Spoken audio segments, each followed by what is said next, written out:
Welcome to VBG channel. Delhi liquor scam కేసులో కవితను నిందితురాలుగా పేర్కొంటూ ఛార్జిషీట్ నమోదు చేసినట్టుగా వార్తలు వస్తున్నాయి. వివరాలు ఏమిటో తెలుసుకుందాం. శ్రవణ్ కుమార్ గారు, ఎస్ సార్. ఈ సమయంలో కవితను మళ్ళీ ఈ లిక్కర్ స్కామ్ కేసు తెరపైకి తీసుకురావడంలో గల అసలు ఉద్దేశం ఏంటంటారు? అసలు ఈ దేశంలో 2014 తర్వాత ప్రధాన వ్యవస్థలైనటువంటి సంస్థలైనటువంటి రాజ్యాంగబద్ధమైనటువంటి సంస్థలు, ధర్మానికి, నీతికి, నిజాయితీకి ప్రతీకలుగా ఉండాల్సినటువంటి సంస్థలు ఏ విధంగా దుర్వినియోగం అవుతున్నాయి, ప్రజాస్వామ్యాన్ని అపహాస్యం చేస్తూ అవి ఒక పార్టీ కార్యాలయంలో కబంధ హస్తాల చేతిలో ఏ విధంగా రిమోట్ కంట్రోల్లో పనిచేస్తున్నాయని చెప్పాలంటే ఖచ్చితంగా ఈ enforcement and CBI and CID BJP కనుసన్నల్లో నడుస్తున్నాయని చెప్పడంలో ఎలాంటి సందేహం కూడా అక్కర్లేదు. ఎందుకంటే గతంలో కాంగ్రెస్ ప్రభుత్వాలు ఉన్నప్పుడు ఈ రకమైన ఆరోపణలే ప్రతిపక్ష పార్టీల మీద వేధింపులు చేస్తున్నాయి, పోలీస్ కేసుల మీద అని, గవర్నర్ వ్యవస్థను అడ్డం పెట్టుకొని ప్రభుత్వాలను కూల్చేస్తున్నాయని చెప్పి పేరుబాలు పలికి కొండంత రాగం తీసినట్టు ఆనాటి బీజేపీ పార్టీ ఈరోజు తన అధికారంకి వచ్చిన తర్వాత కూడా అంతకన్నా హీనంగా అందమైన దారుణమైనటువంటి కక్ష సాధింపు చర్యలకు పాల్పడుతుంది. ముఖ్యంగా నరేంద్ర మోడీ తనను ఎదిరించడవాన్ని, తనకు పోటీ వచ్చేవాడిని, తన రాజకీయ జీవితానికి అడ్డొచ్చేవాడిని, తన రాజకీయ జీవితంలో ఓడగొడతాడన్న భయం ఉన్నటువంటి నాయకుల పట్ల ముఖ్యంగా కేసుల రూపంలో బెదిరించడాన్ని మనం చూస్తూనే ఉన్నాం. అందులో ప్రధానమైన కేసులు అక్కడ మమతా బెనర్జీ మీద కేసులు, ఆ తర్వాత కేజ్రీవాల్ మీద కేసులు, ఇక్కడ దక్షిణాదిలోకి వస్తే KCR and BRS party family మీద చేసినటువంటి కేసులు అన్నీ కూడా కేవలం ఆయన ముందస్తు భయపడి వీళ్ళు ఎక్కడ నాకు పోటీ వస్తారో అన్న ధైర్యంతో ఈ కేసులని ముందుకు తీసుకొచ్చి వాళ్ళని నానా రకాల బ్లాక్మెయిల్ చేస్తూ కేసుల రూపంలోనే వాళ్ళని వేధిస్తున్న క్రమంగా చెప్పవచ్చు.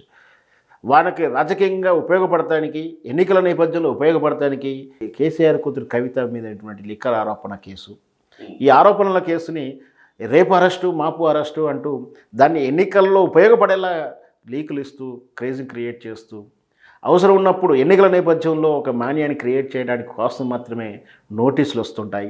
ఎన్నికల అవసరం కానీ లోపాయకారిగా అండర్స్టాండింగ్ కానీ జరిగినప్పుడు ఈ కేసు మూతపడుతుంది, సన్నగిల్లుతుంది, నత్తనడక నడుస్తుందని చెప్పి విమర్శిస్తూనే ఉంటున్నాం.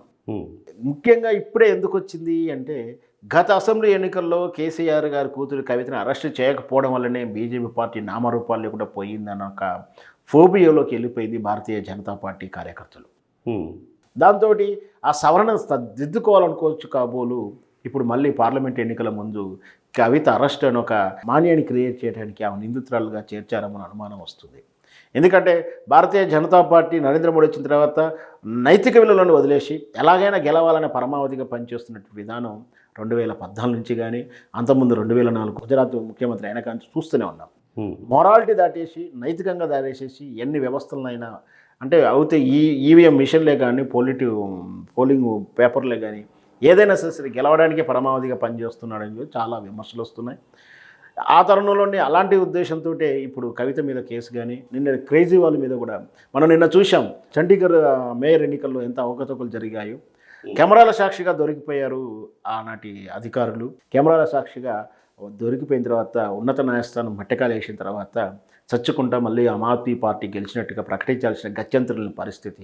ఆ ఓటమిని జీర్ణించుకోలేని కక్షపూర్తిగానే మళ్ళీ కేజ్రీవాల్కి నోటీసులు అంటూ మళ్ళీ ఒక కొత్త డ్రామా క్రియేట్ చేస్తుంది. అంటే ఇక్కడ ఏంటి, వ్యవస్థను అడ్డం పెట్టుకొని కేసుల రూపంలో రాజకీయ నాయకుల్ని అదుపులో తీసుకోవాలనో, లేదా వాళ్ళ మీద పెత్తనం చేయాలనో, లేదా వాళ్ళు ఈయన చెప్పినట్టు వినాలనో, లేదా చెప్పని వాళ్ళని ఏ విధంగా వేధించి వాళ్ళని రాజకీయంగా ఇబ్బంది పెట్టాలనే ఉద్దేశంతో.